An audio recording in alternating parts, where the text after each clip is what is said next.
चित्त लेकुराचे हित वाहे माऊलीचे चित्त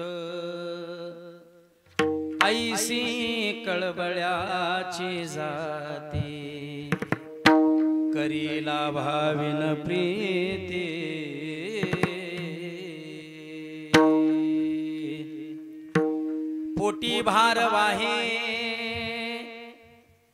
पोटी भार वाहे त्याचे सर्वस्व ही साहे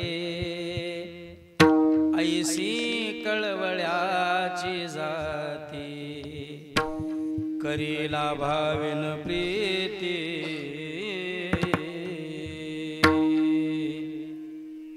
तुका म्हणे माझे तुका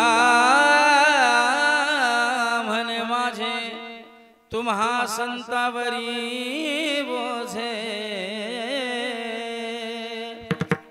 ऐसी कळवळ्याची जाती करीला भाविन प्रीती विढल विढल कंधरं कंजनेत्रं सदय धवलहासं विठ्ठलं चिंतयामि जोडोनिया कर चरणी ठेवितो माता परिसावी विनंती परिसावी विनंती माझे पंढरी नाथा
मुक्ताबाई नमो त्रिभुवन पावनी अदत्रय जननी देवाची वसुदेव सुतं देवकं सचानूरमर्दनं देवकी परमानंदं कृष्णं वंदे जगद्गुरु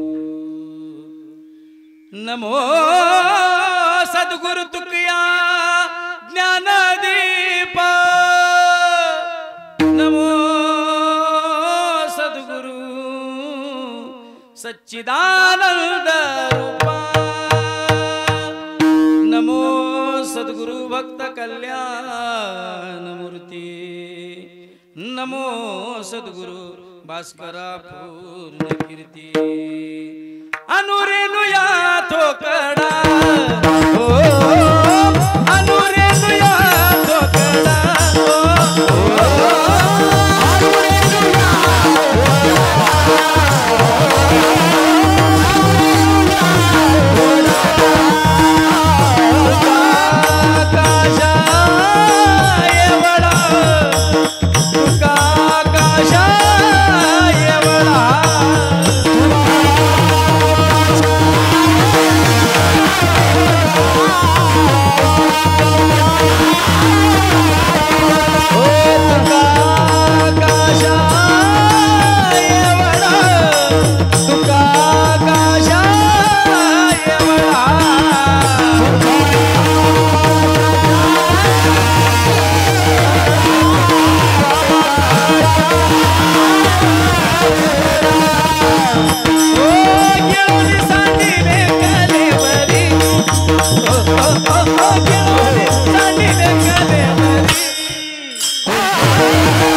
श्रीरामदूतं शरणं प्रपद्ये जयाचे नि अठवे शब्द सृष्टी अंगवे सारस्वत आगवे जीवेसी ते नमस्कारुनी आता मस्तक हे पायावरी आवार करी संतांच्या जयांची केली स्मरण होय सकल विद्यांचे अधिकरण तेची वंदू श्री चरण श्री गुरूंचे ते नमस्कारुनी आता लेकुराचे हित वाहे माऊलीचे चित्त ऐसी कळवळ्याची जाती करीला भाविन प्रीती प्रस्तुत प्राप्त प्रसंगी कीर्तन रूपी सेवेकरिता निवडलेला अभंग विश्वमान्य विश्वभूषण विश्वाधिकार असणारे स्थित प्रज्ञ साधू मराठी मनावर अधिराज्य करणारे जगविख्यात महात्मा आणि वारकरी संप्रदायाच्या विशाल वटवृक्षाला लागलेले गोंडस फळ म्हणजे जगद्गुरु तुकाराम महाराज या तुकाराम महाराजांचा चार चरणाचा संतप्र प्रकरणातील अतिशय उत्कृष्ट अभंग सेवेकरिता निवडलेला आहे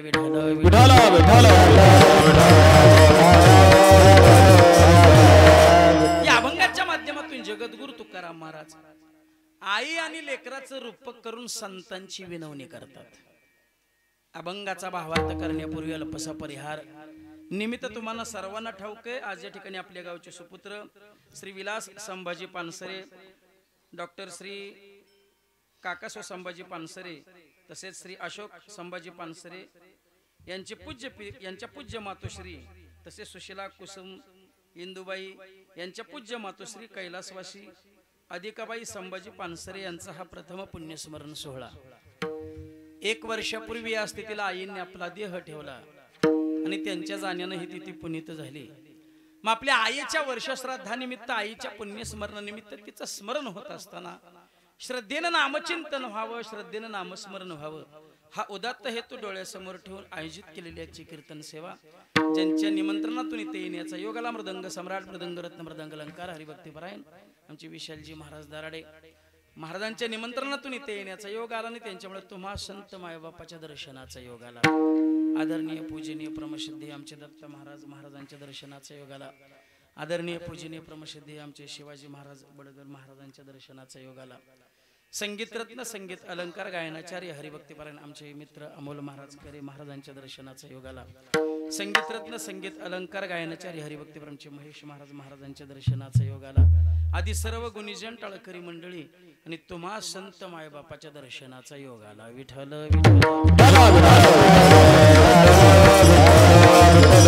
अतिशय स्तुत्याने कौतुक करण्यासारखा उपक्रम या ठिकाणी संपन्न होतोय.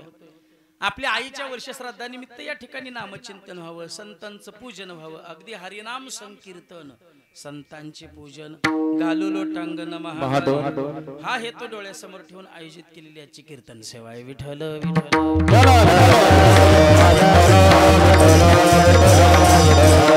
अत्यंत साधं व्यक्तिमत्व, कोंड्याचा मांडा करून या प्रपंचाची उभारणी केली.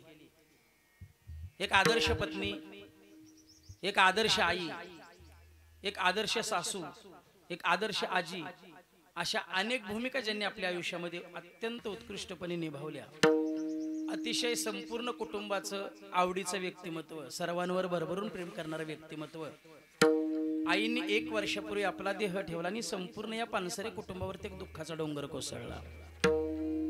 वास्तविक पाहिलं तर मरण काही नवीन नाही. मायबाप जन्माला येणाऱ्या प्रत्येक व्यक्तीला कधी ना कधीतरी मरावं लागतं. ज्ञानोबरायांची भाषा आहे. उपजे ते नाशे नासिले ते पुनरपी दिसे हे गटिका यंत्र जैसे परिभ्रमेगा. जन्माला येणाऱ्या प्रत्येकाला कधी ना कधीतरी मरावं लागतं, कारण मनुष्याच्या जीवनामध्ये 3 सोहळे ठरलेले असतात. पहिला सोहळा आहे तो जन्माचा, दुसरा सोहळा आहे तो लग्नाचा आणि तिसरा सोहळा आहे तो मृत्यूचा. ज्याचा पहिला झाला ना त्याचा तिसरा ठरलेला आहे. दुसरा करायचं का नाही हे जिथे त्याच्या हातात आहे, परंतु ज्याचा पहिला झाला त्याचा मात्र तिसरा ठरलेला आहे. विठ्ठल मनुष्य ज्या वेळेला जन्माला येतो त्यावेळेला वर्ष आणि महिने घेऊन जन्माला येत नाही. मनुष्य ज्या वेळेला जन्माला येतो त्यावेळेला श्वास घेऊन जन्माला येतो. एकही श्वास जास्त नाही आणि एकही श्वास कमी नाही. ज्या क्षणाला आपला जन्म झाला त्या क्षणाला आपला मृत्यू ठरलेला आहे. आपण नवीन 4 व्हीलर खरेदी करायला गेल्यानंतर, 4 व्हीलर खरेदी केल्यानंतर स्वतंत्र स्टिपनी खरेदी करावी लागत नाही. 4 व्हीलर बरोबर स्टिपनी येते. नवीन मोबाईल खरेदी केल्यानंतर त्याला स्वतंत्र चार्जर खरेदी करावा लागत नाही. नवीन मोबाईल बरोबर चार्जर येतो. जसं 4 व्हीलर बरोबर स्टिपनी येते, जसं मोबाईल बरोबर चार्जर येतो, तसं जन्म झाल्याबरोबर स्वतंत्र मृत्यूची अपेक्षा करायची गरज नाही. ज्या क्षणाला आपला जन्म झाला त्या क्षणाला आपला मृत्यू ठरलेला आहे. घडी घडी काळ वाट याची पाहे, अजून किती आहे सावकाश, या पिंडा मरण सांगा ते. जन्माला आल्याबरोबर आपला मृत्यू ठरलेला आहे. ज्या क्षणाला आपला मृत्यू ठरलेला आहे, या लोकाचं नावच आहे मृत्यू लोक. या मृत्यू केलं की त्याला मरावंच लागतं. म्हणून या मृत्यू लोकामध्ये गुणवंताला जावं लागलं, या मृत्यू लोकामध्ये धनवंताला जावं लागलं, या मृत्यू लोकामध्ये बलवंताला जावं लागलं. नवे नवे येथे नाही उरू आले अवतार, एरते पामर जीव किती. साधू संतांना भगवंताला देखील आपले अवतार संपवावे लागले. नव भी मर गए, 10 भी मर गए 184, 33 कोटी देव भी मर गए, सब गए काल के पासे. जन्माला येणाऱ्या प्रत्येक व्यक्तीला या मृत्यू लोकामध्ये कधी ना कधी तरी मरावं लागलं. देवाला साधू संतांना देखील जावं लागलं. मग एरते पामर जीव किती. पण गुणवंताला धनवंताला बलवंताला या मृत्यू लोकामध्ये मरावं लागलं. हिमालयाच्या उंचीचं कर्तृत्व असणारी लोक या मृत्यू लोकामध्ये मरून गेली.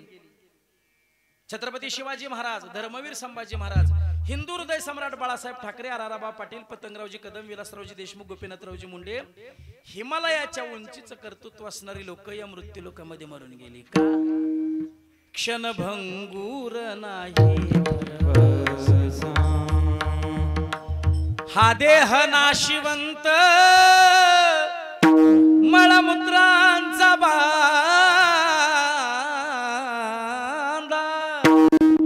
वरी चर्म घातले,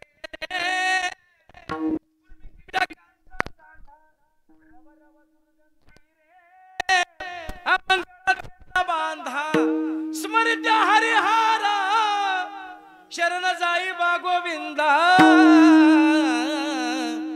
पर्यंत मदालसा सोहम जोर बाळा, हो नाशिवंत देह जाणार सकळ, नाशिवंत देह जाणार सकळ, नाशिवंत देह जाणार सकळ, नाशिवंत देह जाणार सकळ, नाशिवंत देह जाणार सकळ, नाशिवंत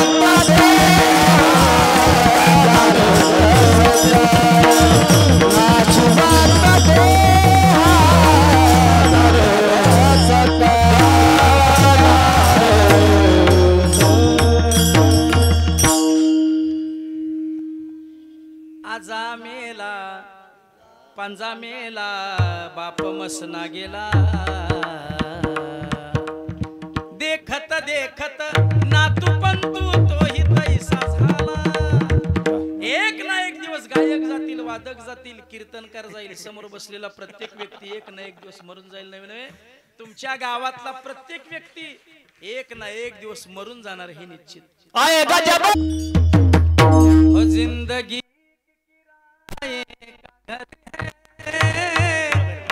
एक ना एक दिन बदलना पड़ेगा, मौत जब तुझको आवाज देगी, घर से बाहर निकलना पड़ेगा. याच मृत्यू लोकामध्ये अनेक लोकांनी अमरत्व प्राप्त करण्याचा प्रयत्न केला, पण या प्रयत्नांना त्यांना यश प्राप्ती झाली नाही. रावण असू द्या, हिरण्यकश्यप असू द्या, अगदी चालू घडीतलं उदाहरण द्यायचं म्हटलं तर जगप्रसिद्ध नाव मायकल जॅक्सन. मायकल जॅक्सननी संकल्प केला होता 135 वर्ष जगण्याचा, आणि आपण 135 वर्ष जगावं अशी सगळी व्यवस्था त्यांनी करून ठेवली होती. 12 डॉक्टरची टीम दिवसातून 3 वेळा त्याला चेकअप करत होती. त्याचा चहा, त्याचा नाश्ता, त्याचं भोजन पहिल्यांदा लॅबला टेस्टिंग व्हायचं आणि मग तो चहा नाश्ता भोजन करायचा. भविष्यामध्ये आपला लिव्हर खराब झाला, किडनी खराब झाली, डोळे निकामी झाले, प्रत्येक अवयवाकरता स्वतंत्र डोनर तयार करून ठेवले होते आणि त्यांना आयुष्यभर सांभाळण्याचं अग्रीमेंट करून ठेवलं होतं. 135 वर्ष जगण्याची सगळी व्यवस्था करून ठेवणारा मायकल जॅक्सन वयाच्या फक्त आणि फक्त 48व्या वर्षी मेला. का? देह जाईल जाईल त्यासी काळोबा खाईल हे जरी नाही काल तरी दुसरा येईल हे जरी नाही काल तरी दुसरा येईल सरती सेवटी बा काळ बांधून नेईल सरती सेवटी बा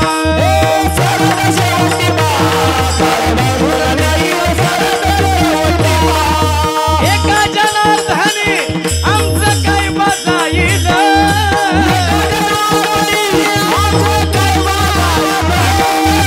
एका जनार्दनी आमचं काय बजाईल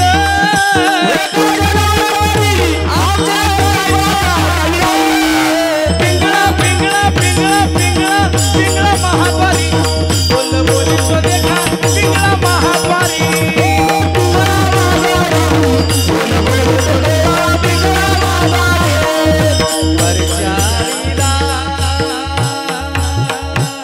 तुम्ही जाऊन सांगावे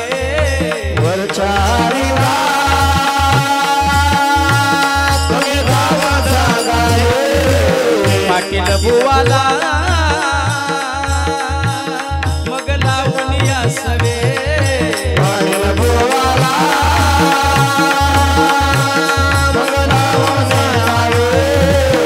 चिठ्ठी येईल बा हो चिठ्ठी येईल बा मग पडेल ठावे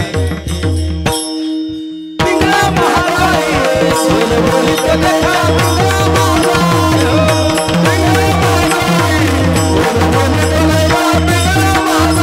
वर्तमान कोटे तुमचे वर्तमान कोटे वर्तमान कोटे तुमचे वर्तमान कोटे लटिकेने बोलो आम्ही वर्तमान कोटे लटिकेने बोलो आम्ही वर्तमान कोटे वर्तमान कोटे तुमचे वर्तमान कोटे लटिकेने बोलो आम्ही वर्तमान कोटे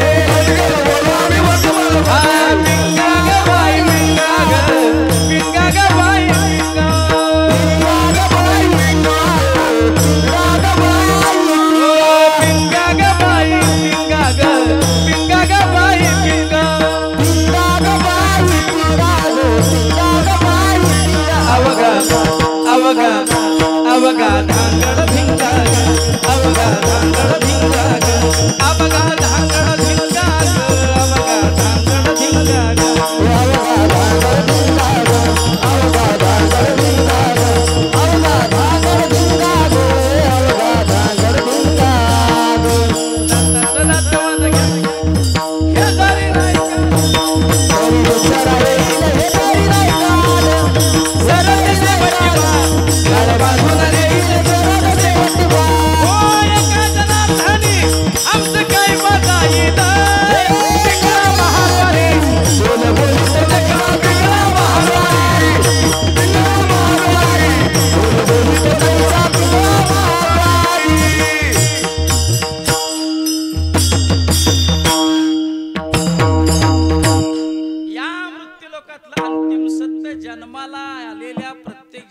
कधी ना कधीतरी जावं लागणार हे निश्चित मग मरण नेमकं कसं असावं यासाठी केला होता अट्टहास शेवटचा दिवस गोड व्हावा आज खऱ्या अर्थानं त्या माय माऊलीचा शेवटचा दिवस गोड झाला म्हणला काय हरकत नाही का कारण आजपर्यंत कमवलेलं पुण्य एका हातामध्ये या कीर्तनाच्या नामचिंतनाच्या माध्यमातून निर्माण होणारं पुण्य काम हा हातामध्ये नक्कीच त्या माय माऊलीला प्रभू परमात्म्याच्या चरणाजवळ जागा मिळेल यात कोणतीही प्रकारची शंका नाही का तर जगद्गुरु तुकाराम महाराज हिताला जागे असणाऱ्या पुत्रांना धन्यता देत नाहीत जगद्गुरु तुकाराम महाराज हिताला जागे असणाऱ्या पुत्रांच्या माता पितांना धन्यता देतात धन्य माता पिता तयाची आपुलिया हिता जो असे जागता धन्य माता पिता तयाची आज ही तीनही मुलं हिताला जागी राहिली आणि खऱ्या अर्थानं त्या माय माऊलीचं जीवन धन्य झालं विठ्ठल विठ्ठल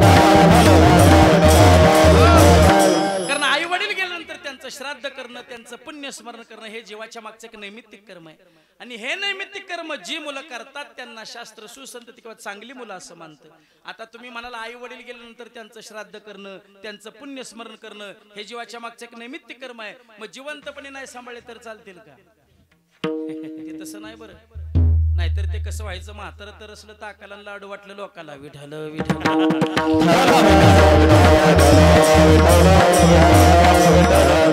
या माय माऊलींनी आपल्या तीनही मुलांवरती योग्य पद्धतीचे संस्कार दिले, योग्य संस्कार दिले, म्हणूनच त्यांचा पुण्यस्मरण सोहळा अशा पद्धतीने या ठिकाणी संपन्न होतोय. शुद्ध बीजापोटी फळे रसाळ घुमटी. आई गेल्या पण आपल्या संस्कृतीचा वासा आणि वारसा जसा तसा आपल्या मुलांच्या हातावर ठेवून गेल्या, म्हणूनच त्यांचा पुण्यस्मरण सोहळा अशा पद्धतीने संपन्न होतोय.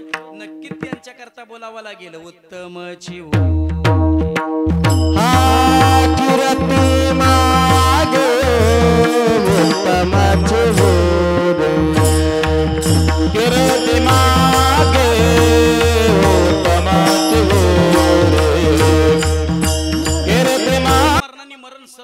खाली काय राहावं. उत्तम चिवरे कीर्ती मागे मारावे परी कीर्ती रूपी उरावे. माणूस किती वर्ष जगला याला महत्व नाही, माणूस कसा जगला याला महत्व आहे. जी लोक शेवटच्या श्वासापर्यंत फक्त आणि फक्त स्वतःसाठी जगतात ना, ती जिवंत असून मेल्यासारखी असतात. पण जी लोक शेवटच्या श्वासापर्यंत देव देश धर्मा करता जगतात, मेल्यानंतर सुद्धा कीर्तीच्या रूपाने ती जिवंत असतात. तुका म्हणे एका मरणेची सरे उत्तम चिवरे कीर्ती कबीरा. जब हम पैदा हुए हमारा जग स्थित असणारी लोक तुमचं कार्य. मला नेहमी असं वाटतं महाराज, माणसाने नाही 700 वर्ष जगलं, नाही 300 वर्ष जगलं, नाही 100 वर्ष जगलं तरी चालेल, पण माणसानं कमीत कमी मेल्यावर 25 वर्ष जगायला काय हरकत नाही. मेल्यावर म्हणतोय मी, ज्याला मेल्यावर 25 वर्ष जगता येत नसेल त्याचा जगून तरी काय उपयोग आहे. आपण खऱ्या अर्थानं भाग्यवान आहोत. या भारत देशामध्ये आपला जन्म झाला, या महाराष्ट्रामध्ये आपला जन्म झाला, साधू संतांच्या पदस्पर्शाने पावन आणि पुनीत झालेल्या भूमीमध्ये आपला जन्म झाला. तो हे आमच्या ज्ञानोबराय तुकोबरायांच्या नंतर झाला. आपण खऱ्या अर्थानं भाग्यवान आहोत. का? कारण अनेक देशामध्ये नद्या असतील, अनेक देशामध्ये पाणी असेल, पण गंगा यमुना सरस्वती मात्र याच देशामध्ये पाहायला मिळतात. अनेक देशामध्ये पर्वत असतील, परंतु हिमालयासारखा उत्तुंग पर्वत याच मातीमध्ये पाहायला मिळतो. अनेक देशामध्ये वैराग्यवान पुरुष असतील, पण आमच्या तुकोबरांसारखं वैराग्य, आमच्या ज्ञानोबरांसारखं ज्ञान, आमच्या स्वामी विवेकानंदांसारखं ज्ञान याच मातीत जन्माला आलं. अनेक देशामध्ये राजे असतील, अनेक देशामध्ये नेते असतील, परंतु रेतेच्या डोईवरती सुखाचं छत्र धरण्याकरता स्वतःच्या आयुष्याचं रकदंत करणारे राजा शिवाजी याच मातीत जन्माला आले. आणि म्हणूनच त्या देशाचं कौतुक करत असताना सांगावंसं वाटतं, सारे जहां से अच्छा हिंदुस्ता हमारा हमारा सारे जहां से अच्छा. कारण हा देश हे हिंदू धर्माची माणसं, समर्पण करणारी माणसं, निर्लोभी माणसं, दानशूर माणसं, त्यागी माणसं नाहीत कुठं पाहायला मिळत. एका परदेशी माणसाने मला प्रश्न केला, काय महाराज तुमच्या देशामध्ये काही लोक गोरे आहेत, काही लोक सावळे आहेत, काही लोक काळे आहेत. आमच्या देशामध्ये म्हटला, आमच्या देशामध्ये सगळीच लोक गोरे आहेत, सगळीच लोक एका रंगाचे आहेत. मी म्हटलं बाबा, घोड्यामध्ये अनेक रंग असतात, गाढवं मात्र एकाच रंगाचे असतात. एकाने असाही प्रश्न केला, काय महाराज तुमच्या महाराष्ट्रामध्ये स्टँडवर गेलं तरी भिकारी, थिएटरमध्ये गेलं तरी भिकारी, बाजारपेठेत गेलं तरी भिकारी, मंदिरात गेलं तरी भिकारी. मी म्हटलं बाबा, भिकारी तिथंच असतात जिथं दाते असतात, जिथं दातेच नाही तिथं भिकाऱ्याचं काय काम आहे. कारण एक वाक्य लक्ष देऊन आहे का, चांगलं काम करण्यासाठी हात लागत नाहीत, चांगलं काम करण्यासाठी पाय लागत नाहीत, चांगलं काम करण्यासाठी डोळे लागत नाहीत, चांगलं काम करण्यासाठी शुद्ध अंतकरण लागतं. शुद्ध अंतकरण असेल तर दुसऱ्याच दुःख कळेल ना, शुद्ध अंतकरण असेल तर दुसऱ्याच दुःखात सहभागी होता येईल ना. ज्याला अंतकरणच नाही त्याला दुसऱ्याचं दुःख कसं कळेल. मी हात कोण देता मला माहित नाही, हे पाय कोण देता मला माहित नाही, हे डोळे कोण देता मला माहित नाही, परंतु शुद्ध अंतकरण देण्याचं काम या देशातला अध्यात्म करतं, हे मात्र आपल्याला नाकारता येणार नाही. म्हणून मला नेहमी असं वाटतं, ज्या दिवशी देशातला हिंदू धर्म संपेल ना, ज्या दिवशी देशातली हिंदू संस्कृती संपेल ना, त्यावेळेला ते संकट या देशावरचं संकट नसेल, त्यावेळेला ते संकट या जगावरचं संकट असेल. कारण हिंदू धर्माची माणसं, समर्पण करणारी माणसं, निर्लोभी माणसं, दानशूर माणसं नाहीत कुठं पाहायला मिळत. काय समर्पण होतं आमच्या जगद्गुरु तुकोबरायांचं. 65 लाखाची जहागिरी सगळी खतपत्र इंद्रांच्या डोहात बुडवून दिली आणि केवळ धर्माचं काम केलं. केवळ धर्माचं काम. बाईल मेली नाही परतून पाहिलं, संतू नावाचा मुलगा मेला नाही परतून पाहिलं, केवळ धर्माचं काम केलं. अहो, एका चतकुर भाकरीच्या तुकड्या करता आपला संपूर्ण देह चंदनवत जिजवण्याचं काम आमच्या जगद्गुरु तुकोबरायांनी केलं. संसाराच्या नावे घालोनी संसाराच्या नावे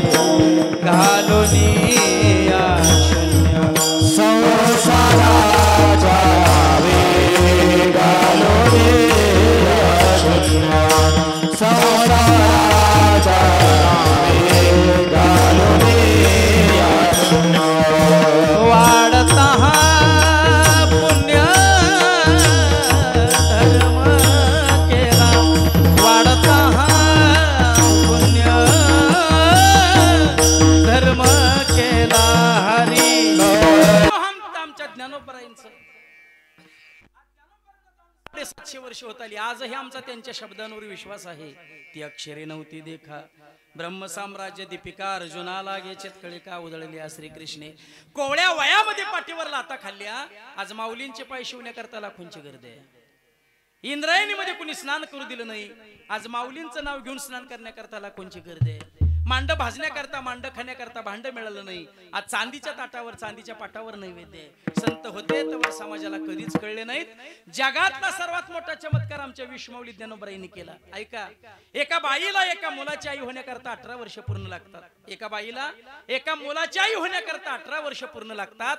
पण आमचे विश्वमाऊली ज्ञानोबराय वयाच्या 16व्या वर्षी अखंड वैराग्य संपादन करून संपूर्ण विश्वाची माऊली ठरले. हा जगातला सर्वात मोठा चमत्कार आहे. काय जगणं होतं आमच्या स्वानंद सुख निवासी जोग महाराजांचं. जोग महाराज आळंदी सारख्या तीर्थक्षेत्रामध्ये ज्ञानेश्वरी सांगत होते. हजारोचा समाज समोर बसून ज्ञानेश्वरी श्रवण करत होता. त्या श्रोत्यांमध्ये त्या काळचे लोकनेते लोकमान्य टिळक बसले होते. पुण्याचा धनाढ्य सावकार घोडागाडीतून चालला होता. समाजावर दृष्टी फेकली आणि लोकमान्य टिळक दिसले. घोडागाडी थांबवली. या लोकमान्य टिळकांना 1000 वेळा आपल्या घरी बोलवलं पण आपल्या घरी आले नाहीत. आणि आज या साधू महाराजांची ज्ञानेश्वरी ऐकत बसलेत. लोकमान्य टिळक आपल्या घरी आले पाहिजेत याकरता एक काम करू, आपण या बाबांनाच आपल्या घरी घेऊन जाऊ, म्हणजे लोकमान्य टिळक यांच्या सोबत आपल्या घरी येतील. जोग महाराज व्यासपीठावरून खाली उतरले. तो पुण्याचा धनाढ्य सावकार घोडागाडीतून खाली उतरला. बाबांच्या जवळ गेला. बाबा, 2 दिवसाची ज्ञानेश्वरी सांगण्याकरता 2 दिवस आमच्या घरी आल का? जोग महाराज म्हणले, तुला ज्ञानेश्वरी श्रवण करायची असेल तर तुला आळंदीत यावं लागेल. मी तुझ्या घरी येऊ शकत नाही. थोरा मोठ्यांचे काही नियम असतात, नित्य नियम नामी ते प्राणी. तुला ज्ञानेश्वरी ऐकायची असेल तर तुला आळंदीत यावं लागेल. मी तुझ्या घरी नाही येऊ शकत. बाबा विचार करा, 2 दिवसाची ज्ञानेश्वरी सांगण्याकरता 2 भरगच्च पैशाची पोती भरून देईन. 2 पोती भरून देईन पैशाची. नशीब त्या काळात आत्ताचं कीर्तन करणं होतं. आताचा कीर्तनकार म्हणला असता 2 दिवसात ज्ञानेश्वरी सांगून होत नाही, 7 दिवसात सप्ताह करावा लागेल आणि 7 पुती घराकडे घेऊन गेला असता. ते जोग महाराज होते. जोग महाराजांनी हात जडकारला. जोग महाराज पुढे चालू लागले.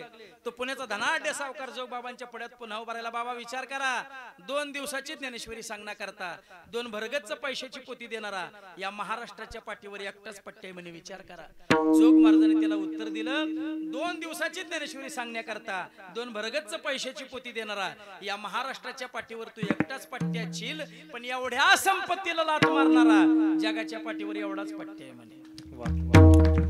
माणसं उगाच मोठे होतात का? कर्मवीर भाऊराव पाटलांनी गोरगरीब मुलांकरता शाळा उभारण्याचं काम सुरू केलं. कशी शाळा उभी करावी? मुष्टीफंड योजना सुरू केली. प्रत्येक घरातून मुठभर धान्य घ्यावं आणि शाळा उभी करावी. सांगलीच्या धनाढ्य सावकाराला कळालं, मुष्टीफंड योजनेनं कधी शाळा उभी राहायची, कधी मुलं शिकायची. कर्मवीर भाऊराव पाटलांना आपल्या वाड्यावर बोलवलं आणि कोरा चेक समोर फेकला. पाहिजे एवढा आकडा टाका, अजून कमी पैसे पडले पुन्हा या, पुन्हा पैसे देतो. लवकर शाळेचं बांधकाम पूर्ण करा, गोरगरिबाची मुलं त्यात शिकू द्या. फक्त माझी अट आहे, शाळेला दिलेलं छत्रपती शिवाजी महाराजांचं नाव काढा आणि तिथं माझं नाव टाका. कर्मवीर भाऊराव पाटील तो चेक घेतला, फाडला आणि त्याच्या तोंडावर फेकून दिलं आणि सांगितलं, हा कर्मवीर भाऊराव पाटील एक वेळ आपल्या बापाचं नाव बदलेल, पण शाळेला दिलेलं छत्रपती शिवाजी महाराजांचं नाव बदलणार नाही. हा देश महान असेल या देशातील भोगी माणसांमुळे नाही, हा देश महान असेल या देशातील त्यागी माणसांमुळे हा देश महान आहे. छत्रपती शिवाजी महाराजांनी या महाराष्ट्राची उभारणी केली. काय जगणं होतं आमच्या राजांचं.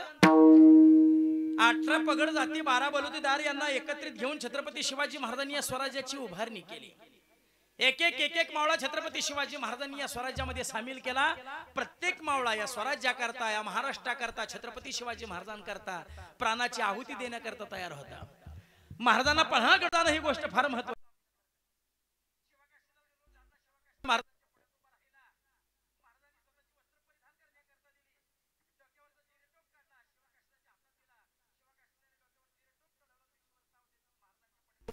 राज राज राज दिसतो का नाही मी तुमच्यासारखा राज. आता काळजी करू नका राज. आता सिद्धी जोहर देखील शकणार नाही की मी राजा शिवाजी का शिवा काशीद आहे. महाराजांच्या दोन्ही डोळ्यातून गळदिशी अश्रू आले. शिवा तुला कसं माहित राजा शिवाजी महाराज बनून मी तुला मरणाच्या दाडात मृत्यूच्या दाडात पाठवणार, तुला कसं माहित? शिवकाशीत म्हणतो कसा राज, तुमच्या ओठातले शब्द आमच्या अंतकरणात पडतात राज. राज वेगळं सांगायची गरज नाही राज. राज मी मरला तयार आहे राज. राज मी मरला तयार आहे राज. इतिहासामध्ये एकमेव काळ होऊन गेला की जे राजा करता प्रजा मरला तयार होते. महाराजांनी भवानीला कौल मागितला. भवानीने कौल दिला. तारीख होती 12 जुलै 1660, आषाढ शुद्ध पौर्णिमा, वार होता गुरुवार.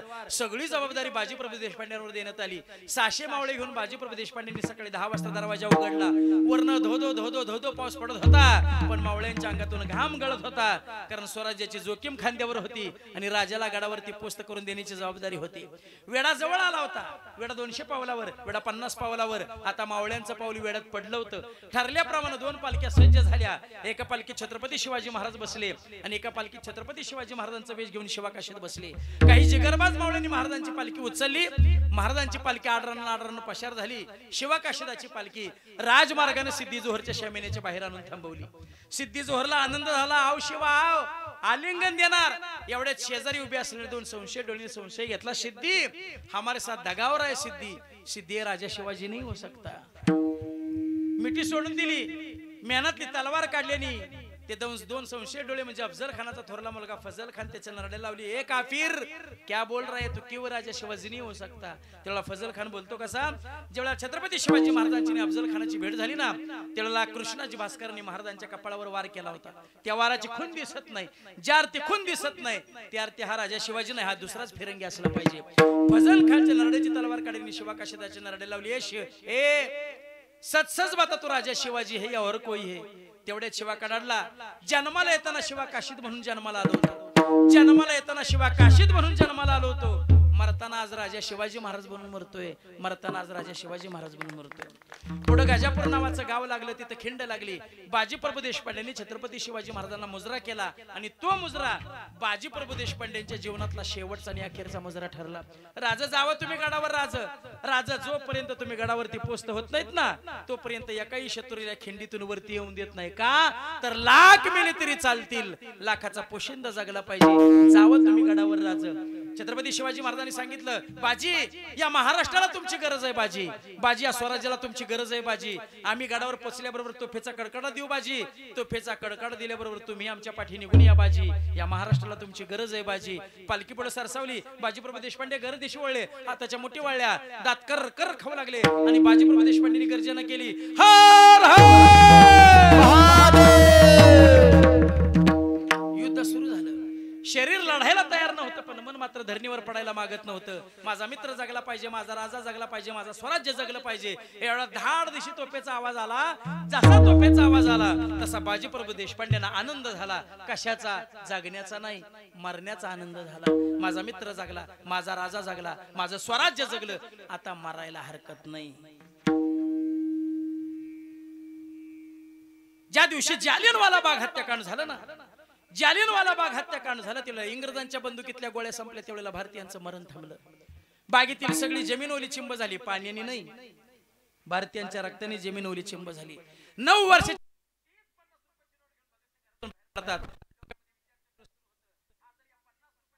आपण घरी पाहुण्यांना स्वयंपाक आवडला. पाहुण्यांनी मला पसंत केलं तर आयुष्यभर मला बाईची सेवा करावी लागेल. मला बाईची नाही सेवा करायची. मी शपथ घेतली, मला या आईची सेवा करायची, या मला भारत मातेची सेवा करायची. 30-50 रुपयाची नोट घेऊन भगतसिंग स्वातंत्र्याच्या क्रांती लढ्यामध्ये सहभागी होतात.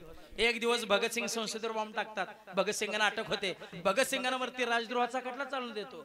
भगतसिंगांना फाशी शिक्षा सुनावण्यात देते. 20 दिवसानंतर फाशी होणार असते. म्हणून सध्या पाकिस्तानमध्ये असलेल्या लाहोरच्या जेलमध्ये भगतसिंगांना ठेवण्यात येतं. एक दिवस भगतसिंगांची आई, भगतसिंगांचे वडील, भगतसिंगांची बहीण भगतसिंगांना भेटण्याकरता लाहोरच्या जेलमध्ये जातात. आई लांबून हाक मारते, भगत. आईचा आवाज कानावर पडल्याबरोबर भगतसिंग ताडकन उभे राहतात. धावत धावत आईजवळ जातात. आईच्या दोन्ही डोळ्याच्या काडा ओल्या झालेल्या असतात, कारण 20 दिवसानंतर तिच्या लेकराला फाशी होणार असते. वाटत असतं आईला आलिंगन द्यावं, पण मध्यभागी लोखंडाचे गज उभे असतात. आई रडू नको, आई रडणं तुला शोभत नाही. आई तू एका शूरवीराची आई आहेस. आई तेव्हा भगतसिंगाची आई बोलते, भगत आज मला रडू नको म्हणण्याचा अधिकार तुझा नाही, कारण तू अजून कोणाचा बाप झाला नाहीस.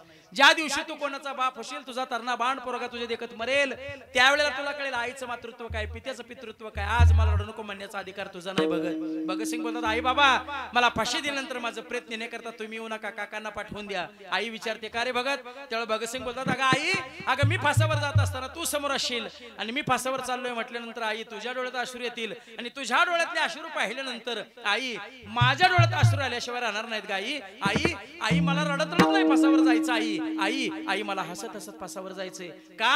तर या हरामखोर इंग्रजांना मला सांगायचंय की या देशातील तरुणांना आपलं तारुण्य महत्वाचं नाही, या देशातील तरुणांना आपलं तारुण्य महत्वाचं नाही, तर या देशातील तरुणांना आपला देश महत्वाचा आहे, आपला देश महत्वाचा आहे, आपला देश महत्वाचा आहे.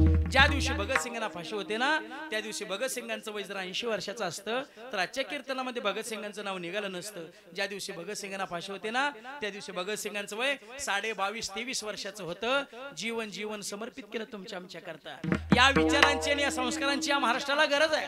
सध्या धर्महीन विचारहीन संस्कृतीहीन पिढ्या जन्माला आली. आज पोरं बापाला बाप म्हणायला तयार नाहीत, आईला आई पोरं म्हणायला तयार नाहीत. अहो, ज्या महाराष्ट्राच्या मातीमध्ये आईला देवता मानलं जातं, ज्या महाराष्ट्राच्या मातीमध्ये वडिलांना देवता मानलं जातं, मातृदेव भव, पितृदेव भव, आचार्य देव भव, पण त्याच महाराष्ट्रामध्ये त्याच आई वडिलांना करता वृद्धाश्रम खोलावे लागतात. हे देशाचं फार मोठं दुर्भाग्य आहे, फार मोठं दुर्भाग्य आहे. काय आई बाप सांभाळायला खर्च आहे. कुत्र सांभाळायला जेवढा खर्च ना तेवढा सुद्धा खर्च आई बाप सांभाळायला नाही. कुत्र सांभाळाय किती खर्च आला. त्या कुत्र्याला चांगलं चांगलं खायला घाला, चांगल्या साबणाने आंघोळ घाला, चांगल्या टॉवेलने पुसून घ्या. सायंकाळच्या वेळी कुत्र पुढच्या शीटवर बसवून तासभर फिरवून आणा. कुत्र्यावर कितीही प्रेम करा, एक दिवस चावल्याशिवाय राहणार नाही. आई बापाचा किती द्वेष करा, आशीर्वाद दिल्याशिवाय राहणार नाही. शहरामध्ये वृद्धाश्रम अगदी गच्च्या गज भरून चालली हो. काय ज्ञान उभं आहे सांगतात.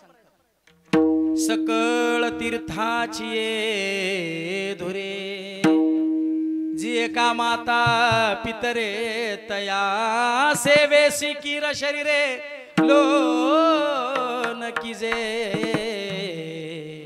माय बापे केवळ कासे तेने न जावे तीर्थासी.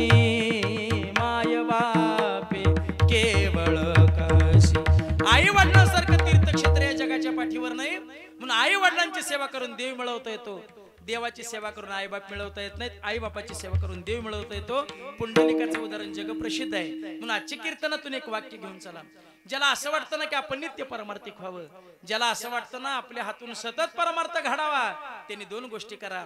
नंबर 1 घरातली माय बाप सांभाळा आणि नंबर 2 गोठ्यातली गाय सांभाळा. जे घरातल्या माय बापाला सांभाळतात आणि जे गोठ्यातल्या गायीला सांभाळतात त्यांना स्वतंत्र परमार्थ करायची काय गरज आहे. आ म्हणजे आत्मा, ही म्हणजे ईश्वर. आत्म्याचं आणि ईश्वराचं मिलन म्हणजे आई. पण त्याच महाराष्ट्रामध्ये त्याच आई वडिलांकरता वृद्धाश्रम खोलावे लागतात. म्हणून एखाद्या तरुणाच्या तुम्ही वाढदिवसाला जर गेला तर त्याला ब्रेसलेट देऊ नका, त्याला पुष्पगुच्छ देऊ नका, त्याला श्यामची आई नावाचं पुस्तक द्या. मग त्याला कळेल आई काय असते, बाप काय असतो. साने गुरुजींनी 40 रात्री कारागृहामध्ये काढल्या आणि त्या 40 रात्रीमध्ये साने गुरुजींनी आई लिहिली. खूप गोड आई लिहिली. साने गुरुजी लिहितात, मी 8 वर्षाचा होतो आणि पुण्याच्या वसतिगृहामध्ये झोपी गेलो होतो. अचानक स्वप्न पडलं, श्याम ये ना मला भेटायला, मी खूप आजारी आहे रे श्याम, तुला पाहावं वाटतं श्याम, ये ना मला भेटायला. अंगावरची चादर काढली, घड्याळाकडे लक्ष दिलं तर घड्याळात पहाटचे 4:15 वाजले होते. मग आईचे शब्द आठवले, श्याम पहाटचं स्वप्न खरं असतं बरं, पहाटचं स्वप्न खरं असतं. मी ताडकन उठलो, सगळे विधी उरकून घेतल्या, मुलांना जाग केलं. माझी आई खूप आजारी आहे, आईला पाहण्याकरता मला पालगडला जायचंय. गावी जाण्याकरता 5 रुपयाचं तिकीट लागत होतं, 1 रुपयाची गिन्नी जवळ नव्हती. मुलांना दया आली, कोणी 4 दिले, 3 रुपयाची व्यवस्था झाली. 3 रुपये घेऊन मी पुण्याच्या स्टँडवर पोहोचलो. सकाळी 7:30 वाजता मी पुण्याच्या स्टँडवर पोहोचलो. 2 रुपये कमी पडत होते. मनात ठरवलं इथं काहीतरी काम करून 2 रुपये मिळवावं. 9 वाजले, 10 वाजले, 11 वाजले, 12 वाजले, 2 वाजले. 2 रुपयाची व्यवस्थाही नाही, भोजनाची व्यवस्था नाही. याच पैशातलं काय खावं तर अगोदरच पैसे कमी, मग घरी कसं जायचं, आईला कसं भेटायचं. आई खूप आजार आहे, आई माझं स्मरण करते, आई मला बोलवते, आई मला हाका मारते. 4:30 वाजले. 4:30 वाजता मुंबईवरून एक गाडी आली. त्या गाडीत होते नवरा बायकोचं जोडपं उतरलं. 2 रुपये त्यांच्याकडून मिळतील या आशेनं मी त्यांच्याकडे पाहत होतो. साने गुरुजी लिहितात, ते नवरा बायको जोडपं माझ्याजवळ आलं, म्हणले, बोरा एवढी बॅग आमच्या घरी पोच करशील का. मला असं वाटलं 2 रुपयाची व्यवस्था झाली. मी म्हणलं पोच करेन ना. 2 रुपये द्याल? ते बाबा म्हणले 2 रुपये काय मागतोस, 5 रुपये देतो, उचल बॅग. मी बॅग उचलण्याचा प्रयत्न केला पण बॅगचं वजन खूप जड होतं, मला उचलूच येत नव्हतं. दोघा नवरा बायकोनी बॅग उचलली, माझ्या डोक्यावर दिली. ते बॅगचं वजन इतकं जड होतं, इतकं जड होतं, इतकं जड होतं. साने गुरुजी लिहितात, आजही डोक्यावरती एखादं वजन घेतल्यानंतर त्या बॅगची आठवण होती. वजन इतकं जड होतं, डोक्याच्या मध्यभागी खड्डा पडला, माझी मान मोडायला आली. पण पर्याय नव्हता, मला 2 रुपये मिळवायचे होते. मी झपाझप पावलं टाकत टाकत त्यांच्या दिशेने, घराच्या दिशेने निघालो. ओझं खूप जड होतं, माझी मान मोडायला आली होती. आई आई करत करत करत मी त्यांच्या घरापर्यंत पोहोचलो. ते दोघं माझ्या पाठीमागे कुठपर्यंत आले ते पाहण्याची सुद्धा मानेमध्ये ताकद नव्हती.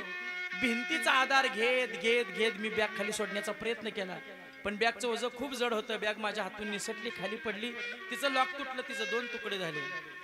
ते बाबा माझ्या जवळ आले, तुटलेले बॅगकडे पाहिलं, माझ्या चेहऱ्याकडे पाहिलं, पुन्हा तुटलेले बॅगकडे पाहिलं. एक पाय पाठी सरले, संदिशी कानाखाली मारले. 100 रुपयाच्या बॅगचं नुकसान केलंस, 1 रुपयाची गिन्नी मिळणार नाही, चल चालता हो इथून. मला ढकलून दिलं, मी अंगणातून खाली पडलो, गुडघ्यातून रक्त येऊ लागलं. मला आईची आठवण झाली, खूप रडू लागलो. समोरून त्यांची पत्नी आली, ए पोरा, असलं काम झेपत नाही तर करतोस कशाला, 100 रुपयाची बॅग तोडलीस ना आमची. मी तिला सांगितलं, मावशी मी हे काम करत नाही, माझी आई खूप आजार आहे, गावी जाण्याकरता 5 रुपयाचं तिकीट लागत होतं, 2 रुपये कमी पडत होते म्हणून हे काम केलं. तिला माझी दया आली, तिनं पर्समध्ये हात घातला, 1 रुपयाचा ठोकळा माझ्या हातावर ठेवला, 4 रुपयाची व्यवस्था झाली. मी पुन्हा 7 वाजता सायंकाळी 7 वाजता पुण्याच्या स्टँडवर पोहोचलो. पालगड गाडी लागली, मी बसमध्ये चढलो, कंडक्टर आले, तिकीट. मी 4 रुपये हातावर ठेवले, म्हणले एक पालगड द्या. त्यांनी 4 रुपये पाहिले आणि तसेच वापस माझ्या हातावर ठेवले, म्हणजे पालगडला जाण्याकरता 5 रुपयाचं तिकीट लागतं, 1 रुपया कोण माझा बाप भरेल का, माझ्या बापाची एसटी आहे का, उतर खाली. मी खाली उतराय निघालो. शेजारी कोयवृद्ध बाबा बसले, ते बाबा म्हटले, महाराज पोराजवळ आहेत ना, मास्तर आहेत ना पोराजवळ, 4 रुपये. 4 रुपयाची जिथपर्यंत तिकीट बसेल तिथपर्यंत पोरग सोडा, जाईल तिथनं पोरग चालत. मला विचारलं, 4 रुपयाची तिकीट जिथपर्यंत बसेल तिथपर्यंत देऊ का? मी मान हलवली, त्यानं 4 रुपयाची मला तिकीट दिली. बस पुढे चालू लागली. पोटामध्ये अन्नाचा कण देखील नव्हता. माझी बसमध्ये झोप लागली, मी शांत झोपी गेलो. अचानक बस थांबली, मास्तरनी मला सांगितले, पोरा तुझी तिकीट इथपर्यंत संपली, उतर खाली. मी खाली उतरलो. बस जशी पुढे गेली, चारी बाजूला पाहिलं, काळा कुट्टा अंधार, रात्रीचे 11 11:30 वाजले असतील. पालगडच्या घनदाट अरण्यामध्ये त्या कंडक्टरने मला उतरवलं होतं. कोणत्या दिशेने घराकडे जायचं हे सुद्धा मला कळत नव्हतं. माझ्या उंचीपेक्षा उंच गवत होतं, श्वापदांचे कोल्याकोयांचे आवाज येत होते, रातकड्यांचे आवाज येत होते. काल्या कुट्यातून पाला पाचोळ्यातून मी पाय टाकत टाकत टाकत पुढे निघालो. जसं जसं जंगलामध्ये जाईन तसं तसं कोल्याकोयांचे जास्त आवाज येऊ लागले, मला खूप भीती येऊ लागली. मी आई आई करत रडत रडत करत करत पुढे निघालो. मग आईचे शब्द आठवले, श्याम ज्यावेळेला भीती वाटेल ना त्यावेळेला रामनामाचं भजन करत जा. राम राम राम करत करत करत करत माझ्या घराच्या दिशेनं कोल्या कोयाच्या आवाजातून, काट्या कुट्यातून, पाल्या पाचोळ्यातून मी झापाचं पावलं टाकत, अवघं 8 वर्षाचं वय माझं, मी निघालो. रात्रीचे 1:30 वाजता मी माझ्या घरापर्यंत पोहोचलो. आमच्या झोपडीचं अर्धवट दार उघडं होतं. आतमध्ये लक्ष दिलं, पुण्याची आत्या आली होती, मुंबईची मावशी आली होती. कोपऱ्यामध्ये पिठावर पंती ठेवली होती आणि ती पंती हळूहळू हळूहळू तेवत होती. मी आतमध्ये प्रवेश केला. आमचे भाऊ म्हणजे वडील दोन्ही गुडघ्याच्या मध्ये मुंडके घालून बसले होते. भाऊंना विचारलं, भाऊ आई कुठे आहे? तिला सांगा म्हणावं मी आलोय, पाणी गरम करून दे म्हणावं. भाऊंनी माझ्याकडे पाहिलं ना, आमचे भाऊ म्हणजे वडील धाय मोकळून रडू लागले. मला असं वाटलं वडिलांचं नाहीचं भांडण झालं जणू. आत्याला विचारलं, आत्या आई कुठे आहे? आत्या काही बोलत नाही. मावशीला विचारलं, मावशी आई कुठे आहे? मावशी काही बोलत नाही. मग माझं लक्ष चुलीकडे गेलं. माझी 5 वर्षाची छोटी बहीण चुलीला जाळ घालत घालत घालत तिथं झोपी गेली होती. तिच्या अंगावर फाटका परकर फाटकं पलकं होतं. आणि 2.5 महिन्याचा, केवळ नुसता 2.5 महिन्याचा माझा पुरुषोत्तम नावाचा छोटा भाऊ बाळू त्यावर टाकला होता. मी पोरगीला हाक मारली, ताई आई कुठे आहे? माझा आवाज ऐकल्याबरोबर पोरगी ताडकन उभी राहिली, आश्चर्याने माझ्याकडे पाहत राहिली. मी तिला विचारलं, पाहतेस काय? आई कुठे? पोरगी रडत म्हणाली, दादा आपली आई गेली. मी तिला विचारलं, कुठे गेली? शेजारणीच्या मामाकडं भजनाला. कुठे गेली? पोरगी रडत म्हणाली, दादा आपली आई गेली. शेवटच्या श्वासापर्यंत तिने तुझं स्मरण केलं. माझं लेकरू बोलवा, एकदा श्यामला बोलवा, एक क्षण माझ्या लेकराला पाहू द्या. श्याम श्याम श्याम करत करत करत आईनं आपला प्राण सोडला. 2 लोक इथून गाडी घेऊन गेली वसतिगृहामध्ये, तुला शोधला, तू कुठेही सापडला नाहीस. श्याम श्याम श्याम करत करत करत आपल्या आईनं जीव सोडला. हे शब्द ऐकल्याबरोबर साने गुरुजी मोठ्याने आरडतात, आई. आजूबाजूची माणसं गोळा झाली. एक लहान लेकरू आईला बोलू लागलं, आई श्यामदादा रडतोय, आई श्यामदादा रडतोय. त्या क्षणाला अंतःकरणाला चटका बसला. या मुलाला आज आई आहे म्हणून तो तिला आई म्हणतोय. आज माझी आई गेली, आजपासून मी आई कोणाला म्हणावं. जगाच्या पाठीवर सगळं काही माझ्याजवळ असेल, पण आई विना मी भिकारी असेल. स्वामी तिन्ही जगाचा, आई विना भिकारी. 9 दिवस रडण्यामध्ये निघून गेले. 10व्या दिवशी पिंड मांडला, पण काकस्पर्श होईना, कावळा शिवत नव्हता. काही वयोवृद्ध लोक म्हणली, श्याम, त्या माय माऊलीनं शेवटच्या श्वासापर्यंत श्यामला बोलवा, श्यामला बोलवा, एकदा लेकरू पाहू द्या. श्याम श्याम करत प्राण सोडला. जा लेकरा, पिंडाचं दर्शन घे. हापचड्डीतले साने गुरुजी पिंडाच्या समोर गोडेके टेकून बसतात. आई, खूप गडबड केली ग मी तुझ्यापर्यंत पोचायची, पण तुझ्या शेवटच्या क्षणापर्यंत नाही पोचता आलं मला. आई, अगं शिव ना ग आई, तुझी इच्छा होती ना मी खूप शिकावं, इंग्रजी बोलावं. आई खूप शिकेन, इंग्रजी बोले नाही. शिव ना ग आई, नाही भावनवर कर्ज करणार, स्वतः काम करेन, हॉटेलमध्ये काम करेन, झाडू पोछा मारेन आणि मग शिकेन आई. स्वखर्चातून शिकेन आई, खूप मोठं होईन, महाराष्ट्रात तुझं नाव काढेन आई. शिव ना ग आई, तरी काकस्पर्श होत नाही.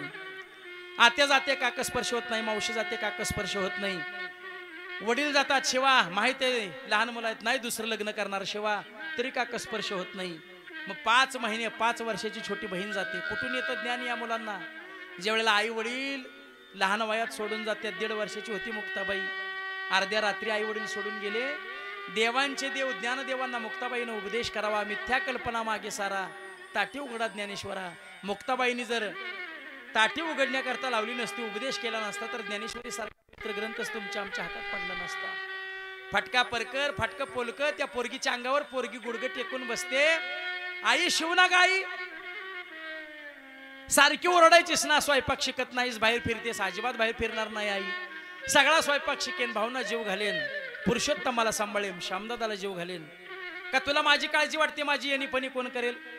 माझं काम उरकेन, मग तुझी शेजारची मैत्रीण ना गोदा, का तिच्या घरी जाईन, तिचं काम करू लागेन, मग ती माझी येणीपणी करेल. हे आई, अगं शिव ना गाई, 5 वर्षाची लेक आपल्या आईच्या पिंडाला विनंती करते, आई शिव ना गाई, तरी काकस्पर्श होत नाही. मग साने गुरुजींच्या डोक्यात विचार येतो, माझी आई माझ्यासाठी थांबली नाही, बहिणीसाठी थांबली नाही, भाऊसाठी नाही, मावशीसाठी नाही. माझी आई 2.5 महिन्याच्या छोट्या पुरुषोत्तमासाठी थांबली नसेल. साने गुरुजी धावत धावत घरी जातात. 2.5 महिन्याचं लेकरू बाळुत्यामध्ये गोंधळतात, स्मशानभूमीत येतात. आत्याकडे जात नाहीत, वडिलांकडे जात नाहीत, बहिणीकडे जात नाहीत, मावशीकडे जातात. मावशी, आजपर्यंत ऐकलं होतं आई मरो, मावशी उरो, आम्ही कसंही जगू ग, पण आमच्या 2.5 महिन्याच्या लेकरासाठी तू याची आई होशील. दरदरून घाम फुटला मावशीला. मावशीने ते लेकरू घेतलं, पिंडाच्या जवळ आली. ए यशोदे, आजपासून श्याम तुझा, पुरुषोत्तम माझा. अगं शिव ना ग बाई, तरी काकस्पर्श होत नाही. मग ती मावशी आपला पदर सोडते, पदराच्या आड त्या 2.5 महिन्याच्या लेकराला घेते आणि पटापटा पापे घ्यायला सुरुवात करते. जशी पापे घ्यायला सुरुवात केली तशी लिंबाच्या झाडावरून 4-5 कावळे खाली उतरतात. त्यातला एक कावळा पुढे येतो, पिंडाला स्पर्श करतो. हे चित्र पाहिल्याबरोबर साने गुरुजी धाडकन खाली पडतात आणि म्हणतात, अगं आई, अगं जिवंत होती तोपर्यंत जगलीस आमच्यासाठी, अगं आई जिवंत होतीस तोपर्यंत जगलीस आमच्यासाठी, आता मेल्यावर सुद्धा थांबलीस आमच्यासाठी. याला म्हणावं आई. हा प्रसंग माझ्या वाचनात आला आणि तुकाराम महाराजांचे शब्द मला आठवले. अभंगाच्या प्रथम चरण जगद्गुरु तुकोबराय सांगतात, लेकुराचे हित वाहे माऊलीचे चित्त. आई शेवटच्या श्वासापर्यंत फक्त आणि फक्त आपल्या लेकराचं हित पाहते. काय असते आई? दुधावरची साय असते आई, लंगड्याचा पाय असते आई, वासराची गाय असते आई. ओ हंबरुनी वासराले चाटती जावा गाये, तवा मले तिच्या मधी दिसती माझी माय ग, दिसती माझी माय.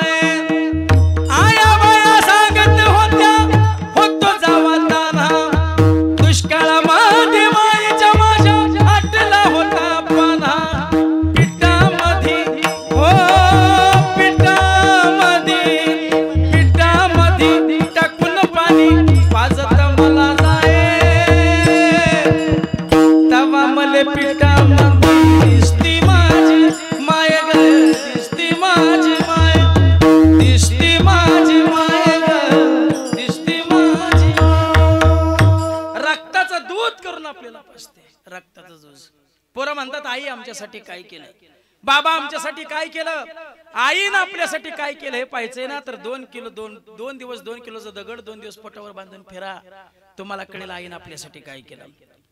आपल्या कातडीचे जोडे करून जरी आईच्या पायात घातले ना, तरी आईच्या आपल्यावरती झालेले उपकार भेटणार नाहीत. काय केले उपकार भेटतील, काय केले उपकार भेटतील. मग ज्या ज्या वेळेला आईच्या ऋणातून उतराई होण्याची संधी कधी जीवनामध्ये मिळेल ना, ती संधी कधी सोडू नका माय बाप. त्या संधीचं सोनं करा, त्या संधीचं सोनं करा. त्या माय माऊलीनं रक्ताचं दूध करून आपल्याला पाजलं, रक्ताचं दूध त्या आईच्या आजारपणामध्ये. कधी एखादा दुधाचा तुमच्या त्या आईच्या तोंडात सोडण्याची जर संधी जीवनामध्ये कधी मिळाली ना, तर ती संधी कधी सोडू नका. त्या संधीचं सोनं करा, त्या संधीचं सोनं करा. एका एका घासाचे 10 घास करून त्या आईनं आपल्या मुखात सोडले. त्या आईच्या आजारपणामध्ये एखादा घास त्या आईच्या मुखात सोडण्याची जर संधी जीवनामध्ये कधी मिळाली ना, तर ती संधी कधी सोडू नका. त्या संधीचं सोनं करा. 10-20 तास तिला आपल्याला अंगा खांद्यावरती खेळवलं, 10-20 तास त्या आईच्या आजारपणामध्ये. कधी त्या आईला उचलून रिक्षात ठेवण्याची जर संधी जीवनामध्ये कधी मिळाली ना, तर ती संधी कधी सोडू नका. त्या संधीचं सोनं करा. दिवसातून 20-30 वेळा तिने आपले कपडे बदलले. आपण शी केली, आपण शू केली, विना तक्रार तिने आपले कपडे बदलले. त्या आईच्या आजारपणामध्ये, त्या आईच्या अनावधानाने कधी तिनं तिचे कपडे खराब केले ना, तर ती कपडे धुण्याची लाज मनामध्ये बाळगू नका. पांडुरंगाची शपथ घेऊन सांगतो, त्या खराब झालेल्या कपड्यामध्ये महाराष्ट्रातल्या सगळ्या तीर्थक्षेत्रांची दर्शनं तुम्हाला घडल्याशिवाय राहणार नाहीत. आई वडिलांची सेवा करा. काय असते आई, अमर्याद प्रेम करते आई. पण त्याच महाराष्ट्रामध्ये त्याच आईच्या कमरेत लाता घालणारी पैदास या महाराष्ट्राच्या मातीमध्ये जन्माला आली. 100 रुपयाच्या दारूच्या कोठरी करता आई वडिलांच्या डोक्यात दगड घालणारी पैदास या महाराष्ट्राच्या मातीमध्ये जन्माला आली. 3.5-4 वर्षापूर्वीचा काळ आहे. लातूरला अरुण गोदमकर नावाचे डॉक्टर होते. स्वतः बालरोग तज्ञ, पत्नी बालरोग तज्ञ, भरपूर पैसा, भरपूर संपत्ती. पण मुलगा आपल्यापेक्षा काहीतरी वेगळा शिकवावा म्हणून पाठवून म्हणून तिकडच शिक्षण पूर्ण केलं, तिकडच मुलगी पसंत केली, तिकडच विवाह केला. डॉक्टरांची पत्नी वारली, पोराची आई वारली. बापाने पोराला फोन केला, बाळा तुझी आई वारली रे, विधी करण्याकरता तुला यावं लागेल. आई मरून सुद्धा पोरग घरी आलं नाही. बापाने सगळ्या जड अंतकरणाने विधी उरकून घेतल्या. भरपूर पैसा आहे, भरपूर संपत्ती आहे, पण घरात कोणासोबत सुख दुःखाच्या गप्पा गोष्टी कराव्यात अशी व्यक्तीच डॉक्टरांच्या जीवनात राहिली नाही. अशा ताणतणावामध्ये डॉक्टर साहेबांना एक पॅरालिसचा सौम्य अटॅक येऊन गेला. भरपूर पैसा आहे, भरपूर संपत्ती आहे, पण घरात काळजी घेणारं कोणी उरलं नाही. म्हणून डॉक्टर साहेबांनी लातूर मधल्या, अहमदपूर मधल्या एका वृद्धाश्रमाचा आश्रय घेतला. त्या वृद्धाश्रमच्या डॉक्टर साहेब बोलतात, भरपूर पैसा आहे रे, भरपूर संपत्ती आहे, पण मी गेल्यानंतर माझ्यासाठी कोणीतरी 2 अश्रू ढाळावा अशी व्यक्ती जीवनात राहिली नाही. काय ते संपत्ती लाग लावायचे का? थोड्याच दिवसानंतर डॉक्टरांचा मृत्यू झाला. त्या वृद्धाश्रमच्या परदेशामध्ये असणाऱ्या डॉक्टरांच्या मुलाला फोन केला, तुमचे वडील वारले, तो विधी करण्याकरता तुमच्यातलं कोणी शिल्लक नाही, तुम्हाला यावं लागेल. पोरांनी स्पष्ट शब्दात सांगितलं, कामाची व्यस्तता एवढी वाढली, येणं शक्य होणार नाही. तुम्ही सगळ्या विधी उरकून घ्या, आमचा कसलाही आक्षेप नाही. तुमचं जे काही बिल होईल ते तुमच्या अकाउंटला पाठवून देऊ. ही द्वापार युगातली घटना नाही, 3.5 वर्षापूर्वीची घटना आहे. 12,000 कोटीचा मालक, भारत देशातील 3 नंबरचा श्रीमंत, मुंबई सारख्या शहरामध्ये 36 मजली ज्याची इमारत आहे, रेमंड कंपनीचा संस्थापक अध्यक्ष विजयपत सिंगानिया सध्या भाड्याच्या खोलीत राहतोय. मुलाखत देताना सांगितलं, भरपूर पैसा कमावला, भरपूर संपत्ती कमावली, पण पोरावर संस्कार करायला वेळ मिळाला नाही. आज पोराने घरातनं बाहेर काढलंय. अशा वेळेला फक्त एवढेच शब्द आठवतात, नाही रे नाही कुणाचे कोणी, हो नाही रे नाही कुणाचे कोणी. नाही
त्यांना योग्य संस्कार द्या.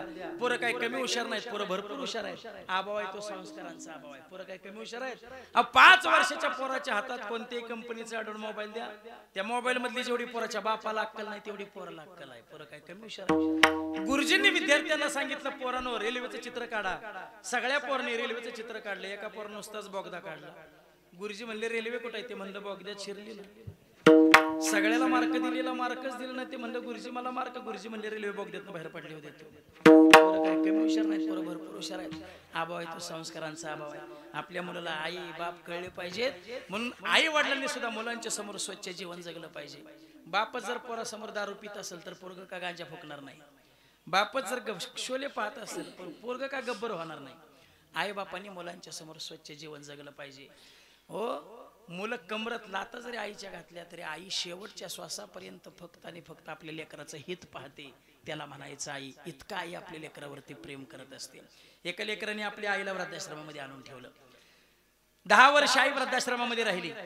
10 वर्ष वृद्धाश्रम राहिली. आज आजारी पडली. शेवटचे 2-3 क्षण तिच्या हातात राहिले.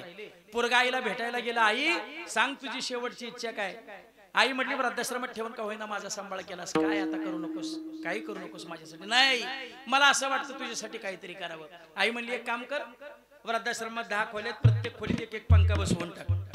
आई पंखा बसवायला 2-4 दिवस जातील. तुझ्या हातात 2-3 क्षण राहिले. त्या फॅनचा तुला काय उपभोग? आई म्हणली माझं शरीर कष्टाचं होतं. शेतामध्ये राबलेलं होतं. उन्हात अनात राबलेलं शरीर होतं. मी ज्या 10 वर्ष वृद्धाश्रमामध्ये राहिली, उन्हाळ्यामध्ये उन्हानं उलगायला व्हायची, मच्छर चावायचे, डास चावायचे.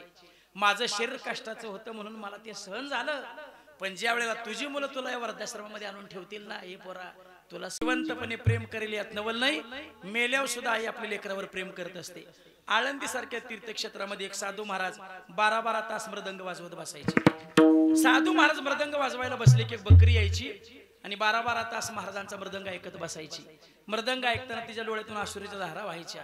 बरेच दिवस असंच चाललं. एक दिवस साधू महाराजांनी त्या बकरीला विचारलं, का म्हणे ज्या वेळेला मी तर मृदंग वाजवत असतो त्या वेळेला तू इथं येतेस, माझा मृदंग ऐकत बसतेस, माझ्या मृदंगातलं नेमकं तुला काय कळतं?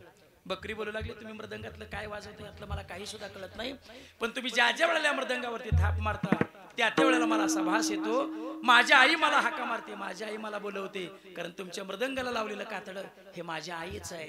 इतका आई आपल्या लेकरावरती करत असते. आईशी कळवळ्याची जाती करीला भावी नव्हेती. या जगाच्या पाठीवर आपल्यावर निस्वार्थी प्रेम करणारा जर वर्ग कोणता असेल तर तो आईच आहे. प्रियसीनं सांगावं मला तुझ्या आईचं काळीज हवं, बाळाने पळत निघावं, आईला काळीज मागावं, आई क्षणात आपलं काळीज बाळाच्या हातावर ठेवावं, बाळाने पळत निघावं, बाळाला ठेच लागावी, बाळ पडावा, काळजातून आवाज निघावा, बाळ लागलं का रे तुला, याला म्हणावं आईचं प्रेम. पोटी भारव आहे त्याचे सर्वस्व हिस्सा आहे. विंचविणीला 5-6 पिलं असतात. ती विंचविण बिचारी 5-6 पिलं पाठीवर घेऊन फिरते. तिला स्तन नाही, तिला दूध नाही, मग तिला स्तन नाही तर तिच्या 5-6 पिलांची वाढ कशी होत असेल? लेकरांना भूक लागली की ती लेकरं आईजवळ जातात आणि आईला विनवणी करतात, आई भूक लागली दे ना काहीतरी खायला, आई भूक लागली दे ना काहीतरी खायला. आई हातबल असते, तिच्या जवळ लेकरांना देण्याकरता काही नसतं. आईला दंश करतात, आईला दंश करतात, आईला खातात, आईला खातात, आईला खातात, खातात खातात खातात. एक क्षण असा येतो 5-6 लेकरांचं पोट भरलेलं असतं, आई मात्र संपलेली असते. याला म्हणायचं आई. इतका आई आपल्या लेकरावरती प्रेम करत असते. तोच 8 जगद्गुरु तुकाराम महाराज डोळ्यासमोर ठेवतात आणि त्या संतांची विनवणी करतात. तुका म्हणे माझे तुम्हा संतावरी ओझे, ऐसे कळवळ्याची जाती करीला भाविन प्रीती विढोबार कुमार.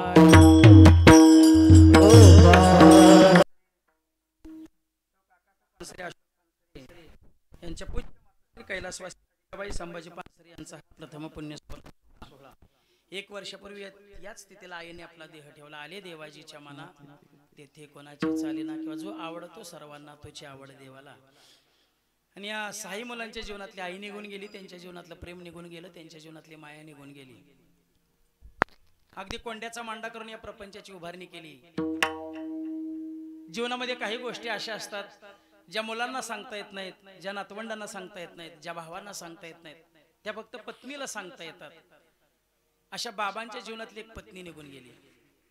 जीवनामध्ये काही गोष्टी अशा असतात ज्या वडिलांना सांगता येत नाहीत, भावांना सांगता येत नाही, ते फक्त आईला सांगता येतात. अशा मुलांच्या जीवनातली आई निघून गेली आणि त्यांच्या जीवनातलं प्रेम निघून गेलं, त्यांच्या जीवनातली माया संपली. कारण तुम्ही जगाच्या पाठीवर कितीही मोठे व्हा, कितीही कर्तृत्ववान व्हा, तुमच्या पाठीवर तुमच्या आईची थाप नसेल तर तुमच्या कर्तव्यगाडीला काडी मात्र किंमत नाही. 1974 ला प्र के अत्रेंनी श्यामची आई नावाचा चित्रपट लिहिला आणि त्या चित्रपटाला राष्ट्रपती अवॉर्ड मिळाला. आईला आनंदाची बातमी सांगितली, आई माझ्या चित्रपटाला राष्ट्रपती अवॉर्ड मिळाला, मला दिल्लीला जावं लागणार, दिल्लीला माझ्या मोठ्या माणसाच्या हस्ते सत्कार होणार. आई म्हणली दिल्ली किती लांब आहे? अत्रेंनी सांगितलं 2 दिवस जायला, एवढी दिल्ली लांब आहे. मग आई म्हणली दिल्ली एवढी लांब आहे का? अजिबात एवढ्या लांब जायचं नाही. त्या राष्ट्रपतीला सांग म्हणावं पुण्याला कधी आलास तर तो पुरस्कार काय तो आमच्या घरी देऊन जा. आईला राष्ट्रपतीपेक्षा आपलं लेकरू मोठं असतं. अगं नाही मला जावं लागेल. आई म्हणली जातोयस ना, जसा जाशील तसा वापस माघारी म्हणजे झालं. आत्रे गेले, पुरस्कार स्वीकारला, वापसचा प्रवास सुरू झाला. अर्धा प्रवास झाला, कानावर बातमी पडली, आत्रे तुमची आई गेली. एवढा मोठा पुरस्कार धाडकन टाकून खाली दिला आणि लहान मुलासारखे आत्रे रडू लागले. आजूबाजूची लोक म्हटली आत्रे तुम्ही जर बोलायला लागला तर हजारो तरुण तुमचं भाषण ऐकतात, तुमचं लेखन वाचतात, आई गेली म्हणून लहान मुलासारखं रडता? एवढा मोठा पुरस्कार तुम्ही खाली फेकून दिला. आत्रेंनी सांगितलं राष्ट्रपतीच्या हस्ते पुरस्कार स्वीकारताना जेवढा आनंद झाला नसताना त्याच्या कित्येक पटीने जास्त आनंद हा पुरस्कार माझ्या आईला दाखवताना झाला असता. आज माझी आई गेली, या पुरस्काराला माझ्याकडून केवढी मात्र किंमत राहिली नाही. याला म्हणावं आई आपल्या लेकरावर अमर्याद प्रेम करते, तिचं नाव असतं आई. सर्वांनी आईचा चेहरा डोळ्यासमोर ठेवा. एक मिनिटाची कविता बोलू आणि सेवा संपवतो. सर्वांनी आपल्या आईचा चेहरा डोळ्यासमोर ठेवून कविता ऐका. आई माझी मायेचा सागर दिला तिने जीवनाला कार. आई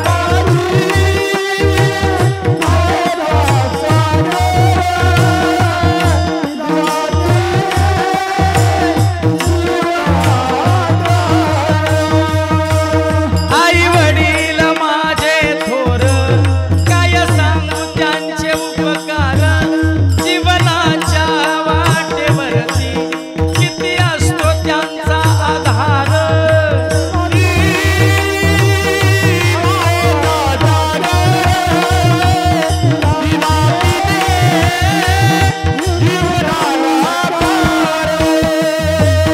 अगर करक त्याला नात रक रक त्या उन्हात आई तू माझ्यासाठी ग कष्टाच्या घामात. कधी मिळेल मुठभर घास, कधी घडेल तिला उपवास. ओल्या मातीतून चालताना तुडविले काट्याचे फास.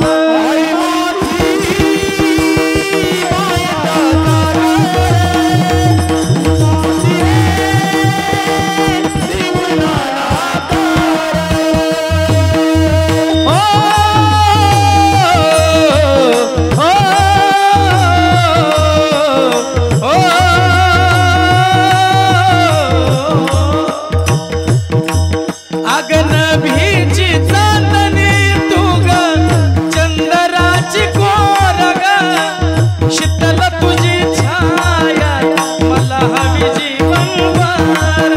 तुझ्या शीतल छायेमध्ये उभं आयुष्य जगेन. आई देवा पासी मी ग आई तुला सग मागेन.